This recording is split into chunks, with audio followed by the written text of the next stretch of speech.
Imaginez un instant un texte ancien gardé secret pendant des siècles, révélé seulement à ceux qui osent plonger dans les mystères interdits de la gnose.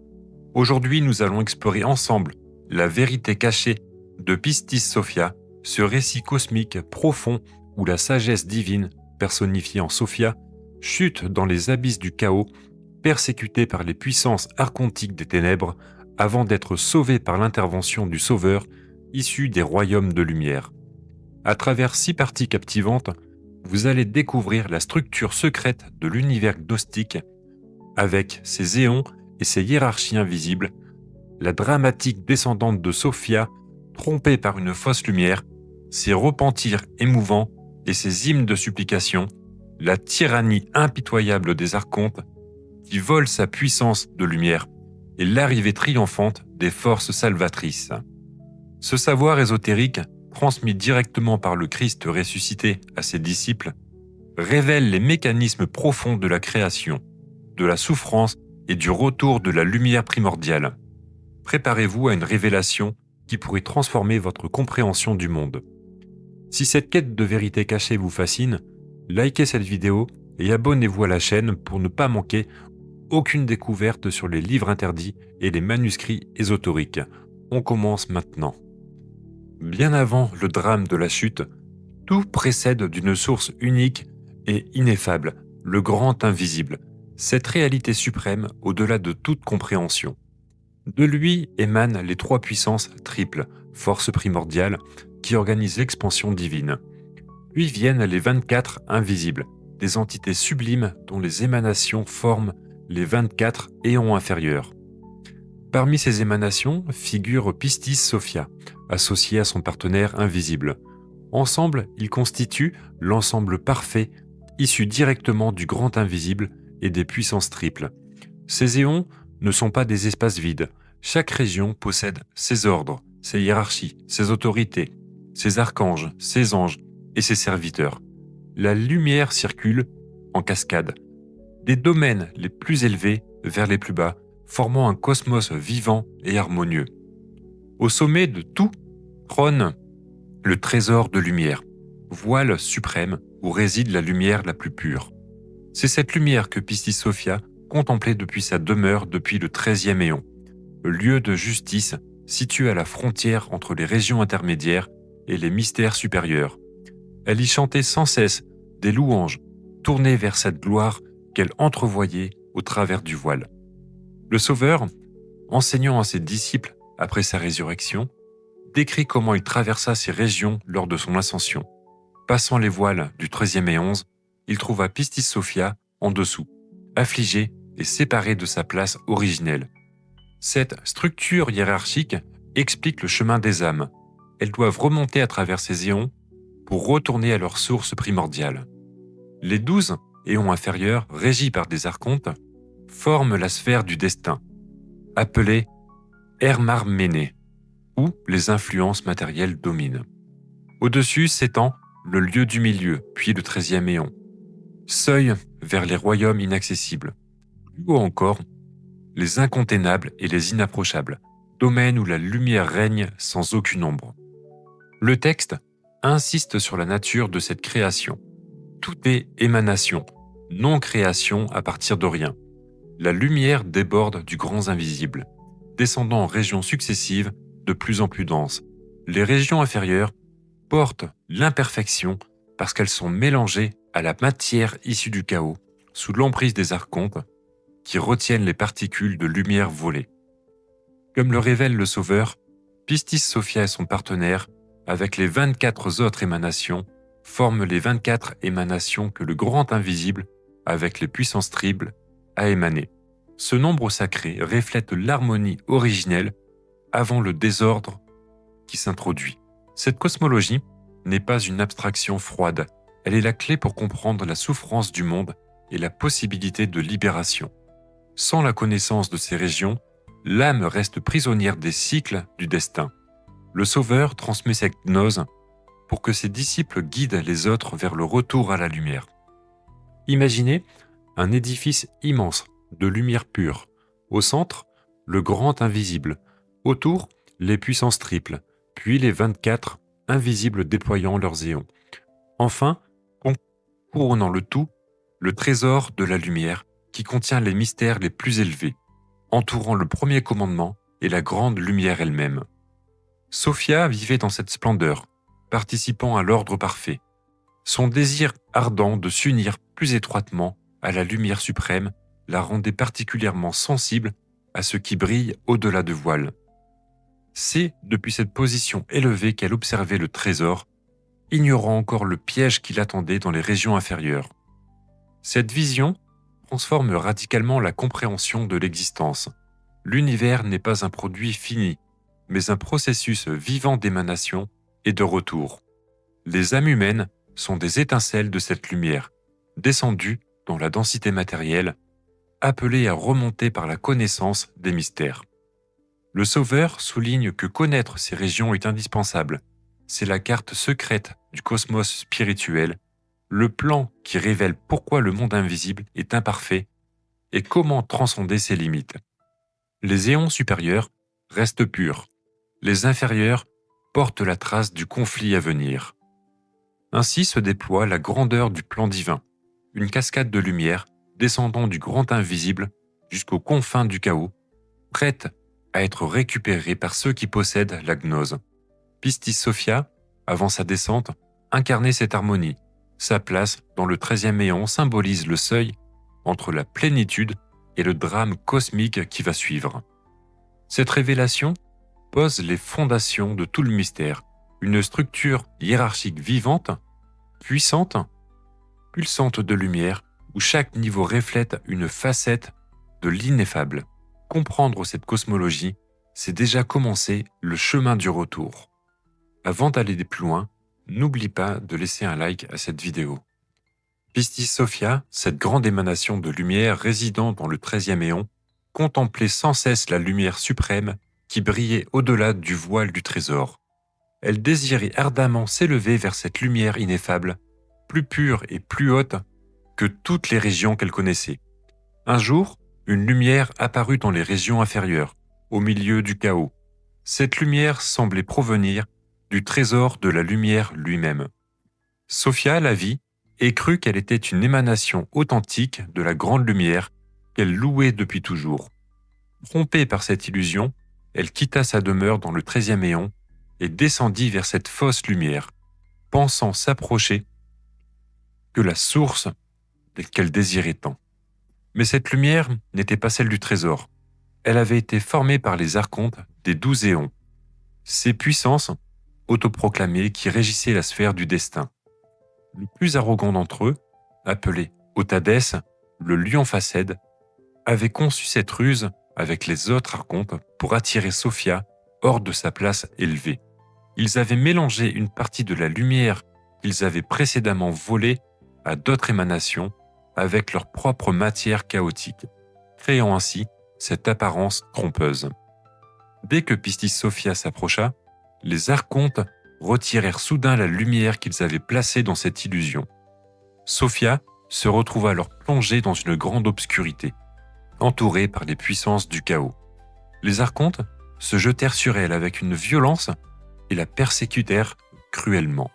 Ils lui arrachèrent une grande partie de sa puissance de lumière, cette force divine qui émanait d'elle depuis l'origine. Privée de cette lumière, Sophia fut précipitée plus bas encore, dans les ténèbres extérieures du chaos, loin des régions ordonnées des éons. Les archontes la haïssaient parce qu'elle avait refusé de les adorer lorsqu'il s'était proclamé Dieu unique. Elle avait continué à chanter des louanges uniquement à la lumière véritable du trésor, refusant de se soumettre à leur autorité illégitime. Otadès, en particulier, prononça une malédiction terrible contre elle, qu'elle soit jetée dans les régions inférieures et qu'elle n'en revienne jamais. Les archontes changèrent même les sphères du destin et les voies de la Émarménée pour l'opprimer davantage, modifiant les orbites et les influences afin qu'elle reste captive dans le chaos. Pistis Sophia se retrouva ainsi dans un état de grande détresse. Sa puissance diminuait sans cesse, car les archontes continuaient à lui voler ce qui restait de sa lumière. Elle était entourée de matière épaisse et sombre.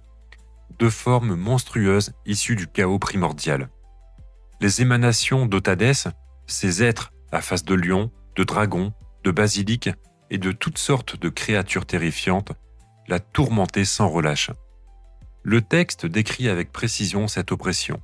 Les archontes lui imposèrent des corps de matière de plus en plus denses, changeant son apparence et la forçant à habiter des formes successives dans le chaos. Ils la firent passer d'un lieu à un autre, toujours plus bas, jusqu'à ce qu'elle soit complètement séparée de son partenaire invisible et sa place originelle dans le 13e éon.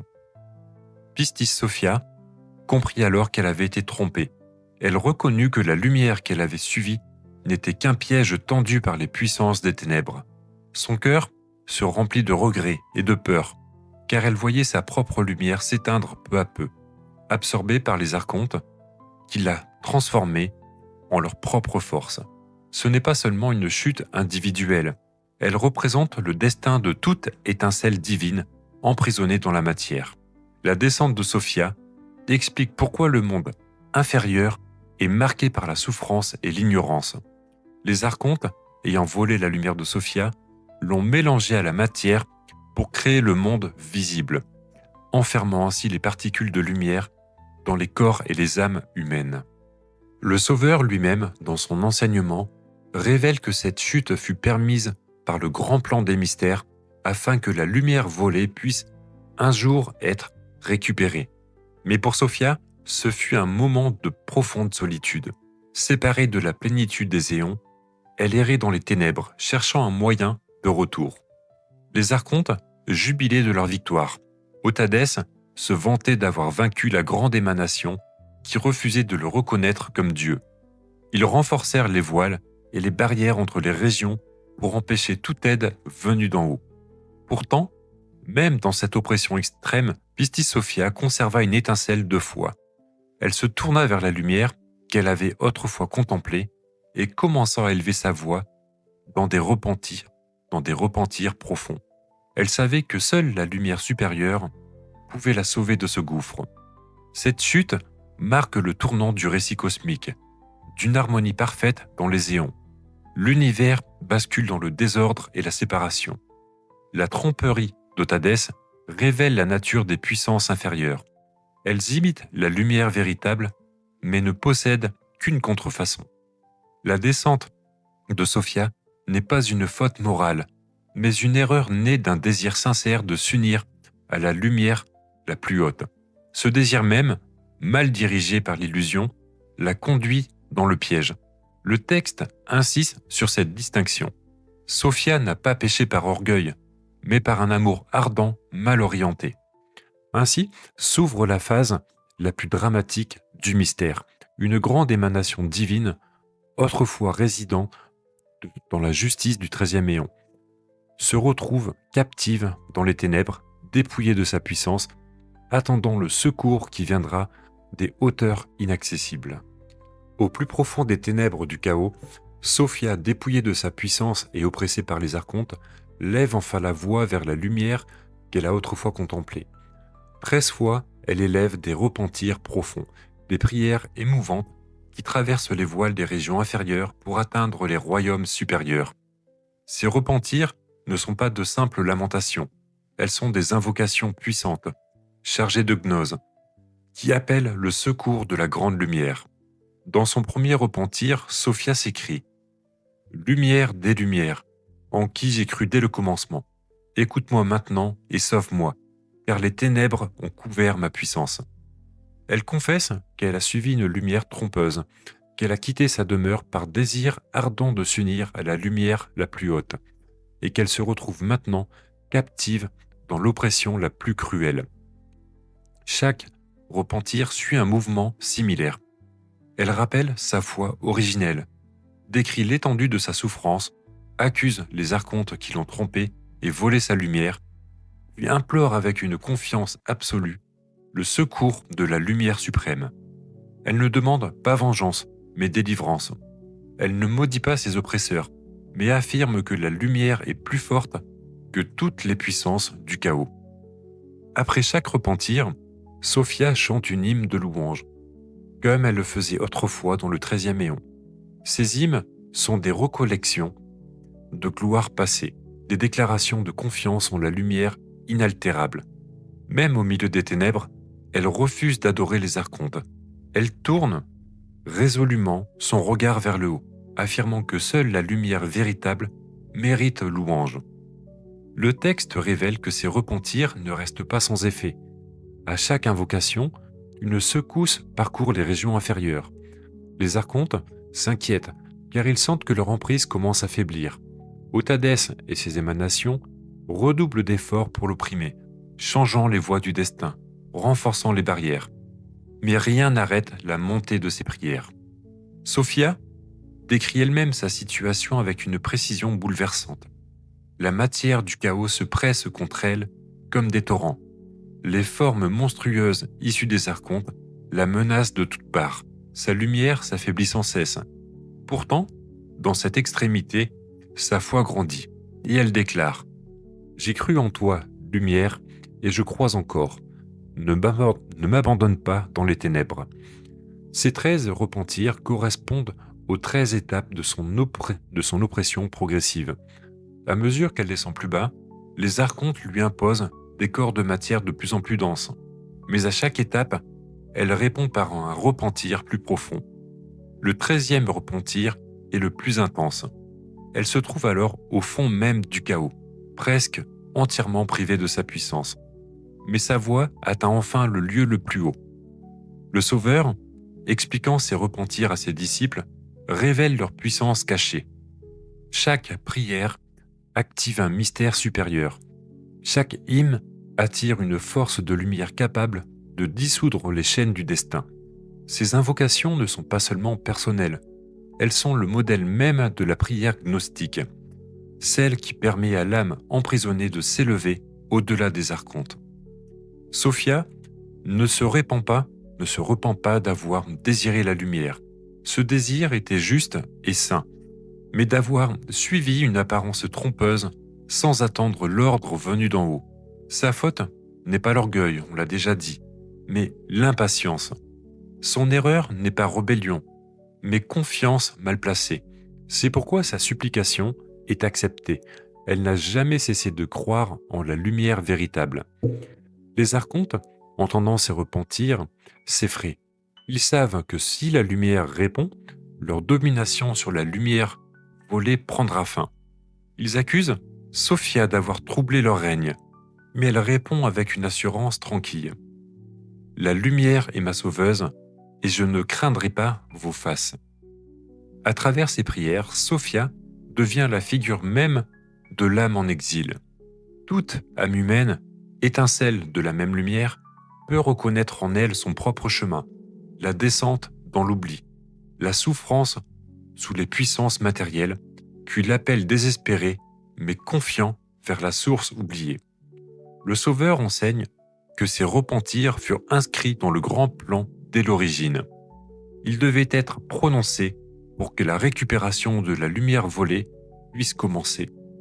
Sans la voix de Sophia, traversant les ténèbres, le salut des âmes n'aurait pas été possible.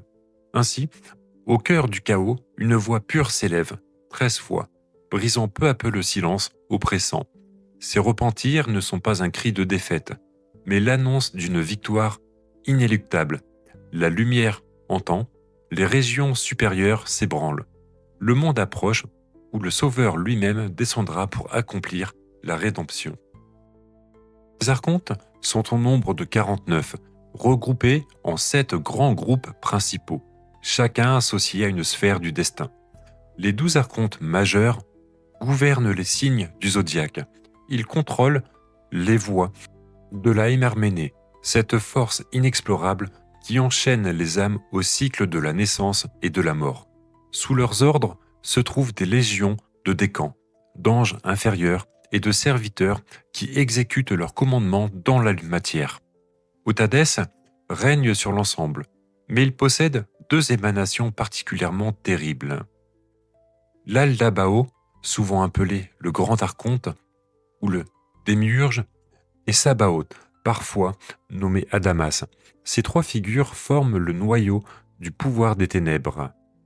Le premier et celui qui modela le monde matériel en imitant les régions supérieures qu'ils avaient entrevues. Il proclama « Je suis Dieu, et il n'y a point d'autre que moi ». Cette déclaration d'orgueil provoqua la colère de Sophia, qui refusa toujours de l'adorer. Les archontes haïssent Sophia, précisément parce qu'elle n'a jamais reconnu leur prétendue divinité. Depuis son 13e éon, elle chantait uniquement des louanges à la lumière véritable, déclarant que les puissances autoproclamées n'étaient que des imitateurs. Cette résistance les rendit furieux. Ils jurent de la faire tomber et de lui ravir sa puissance de lumière. Une fois Sophia captive, les archontes ne se contentèrent pas de la dépouiller. Ils la tourmentèrent de manière systématique. Ils lui imposèrent 13 corps successifs de matière de plus en plus dense, changeant sa forme à chaque repentir qu'elle prononçait. À chaque fois qu'elle levait la voix vers la lumière, ils ressentèrent leur chaîne, modifiant les sphères du destin et envoyaient de nouvelles émanations pour l'opprimer davantage. Le texte décrit ces persécutions avec une intensité. Des matières épaisses comme du plomb se pressent contre elle. Des formes à face de lion, de dragon, de serpent, de basilic et de toutes les bêtes du chaos l'entourent et la menacent. Les émanations d'Otadès rugissent, crachent du feu et cherchent à éteindre la dernière étincelle de lumière qui reste. Ces puissances ne possèdent pas de lumière propre. Toute leur force provient de celle volée à Sophia et aux autres émanations supérieures. Elles mélangent cette lumière dérobée à la matière du chaos pour créer le monde visible, les corps humains, les éléments, les astres inférieurs. C'est pourquoi l'âme humaine porte en elle une parcelle de la puissance originelle de Sophia, retenue prisonnière dans la chair. Les archontes maintiennent leur domination par la peur et l'illusion. Ils font croire aux âmes qu'ils sont les seuls dieux, qu'il n'existe rien au-delà de leur règne. Ils imposent les lois du destin, les souffrances, les maladies et la mort pour empêcher toute remontée vers la lumière. Chaque fois qu'une âme commence à se souvenir de sa véritable origine, il envoie des distractions, des épreuves ou des illusions pour la retenir.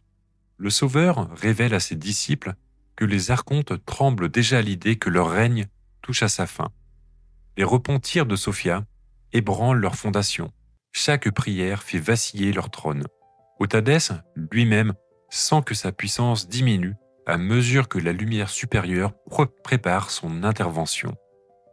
Ces puissances des ténèbres ne sont pas éternelles. Elles sont issues d'un mélange imparfait et leur règne est limité dans le temps. Le grand mystère de la rédemption inclut non seulement la libération de Sophia, mais la récupération de toute la lumière volée, ce qui signifie la dissolution progressive de leur empire. Au-delà du voile, du monde visible, se cache cette guerre invisible. D'un côté, les archontes et leurs légions, qui cherchent à retenir la lumière captive, de l'autre, la voix de Sophia qui continue de s'élever malgré tout. Ce conflit cosmique explique la nature du mal, de la souffrance et de l'ignorance qui dominent le monde entier, le monde inférieur. Les archontes représentent tout ce qui s'oppose au retour vers la source, l'orgueil, l'imitation, la violence, la jalousie spirituelle. Leur règne est fondé sur le mensonge primordial.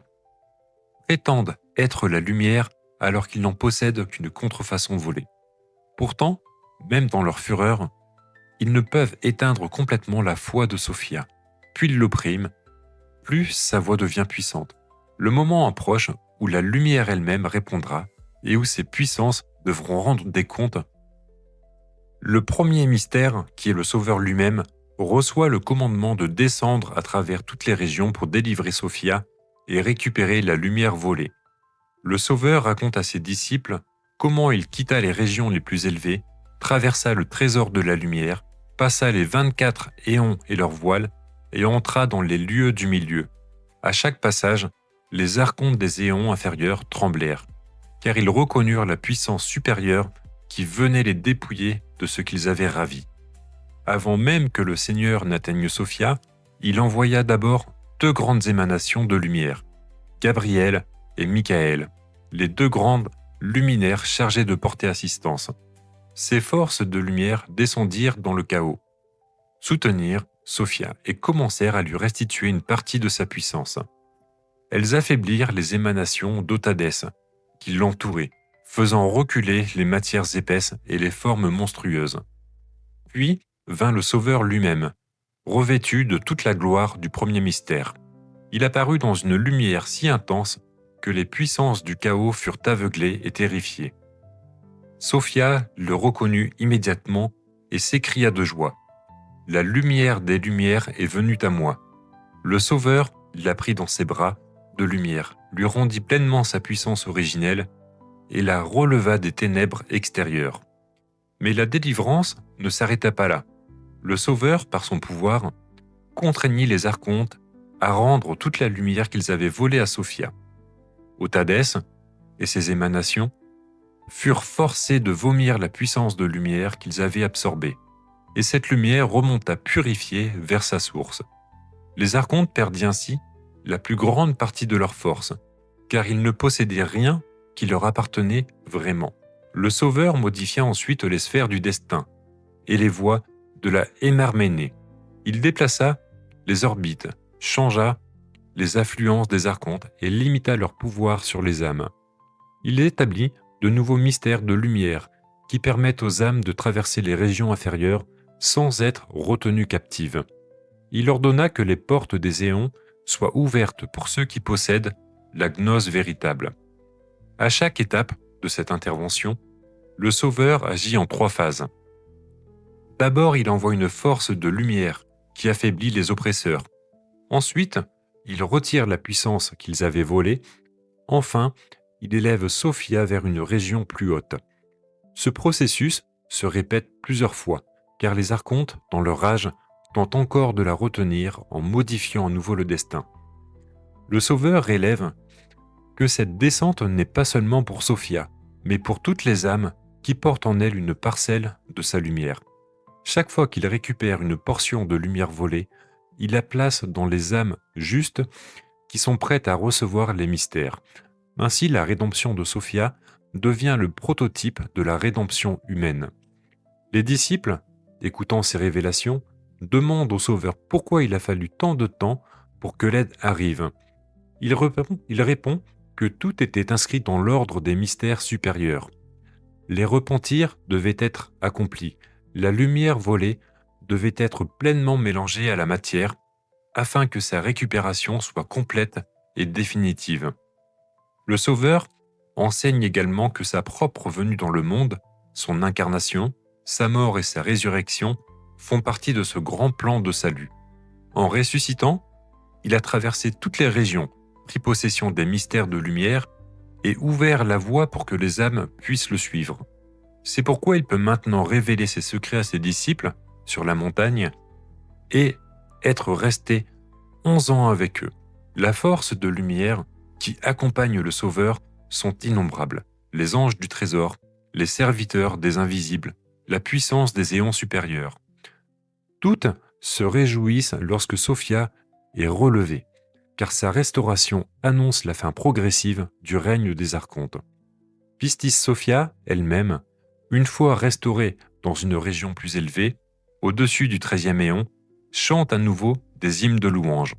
Mais cette fois avec une joie infiniment plus grande. Elle comprend désormais pleinement les mystères et devient une collaboratrice du Sauveur dans la grande œuvre de rédemption. Cette intervention divine montre que la lumière est toujours plus forte que les ténèbres. Aucune puissance du chaos ne peut résister au premier mystère lorsqu'il décide d'agir. Les archontes, autrefois si arrogants, se lamentent et reconnaissent qu'une force supérieure les a vaincus. Le Sauveur conclut cette partie de son enseignement et affirme que quiconque recevra les mystères de lumière qu'il transmettra pourra, comme Sophia, être relevé des ténèbres et entrer dans le trésor de la lumière. La voie est désormais ouverte. Le salut est accessible à ceux qui connaissent et invoquent la lumière véritable. Avant de passer à la dernière partie, tu peux regarder en commentaire, j'ai glissé un lien sur les tables d'émeraude qui parlent de la matière et du pouvoir restauré, et de la grande œuvre. La grande œuvre de salut, elle touche à son accomplissement. Sophia, pleinement restaurée dans sa puissance originelle, est élevé par le Sauveur au-delà même du 13e éon, dans une région supérieure où les archontes ne peuvent plus l'atteindre. Sa lumière, entièrement récupérée des puissances des ténèbres, brille à nouveau dans la plénitude des éons, et son partenaire invisible la rejoint dans une union parfaite. Mais la rédemption ne concerne pas seulement Sophia. Le Sauveur révèle que tout ce drame cosmique était inscrit dans le grand mystère de l'ineffable dès l'origine. La descente, l'oppression, les repentirs, l'intervention salvatrice avaient pour but ultime de récupérer toute la lumière volée et mélangée à la matière du chaos. Cette lumière, dispersée dans le monde inférieur, constitue l'essence même des âmes humaines.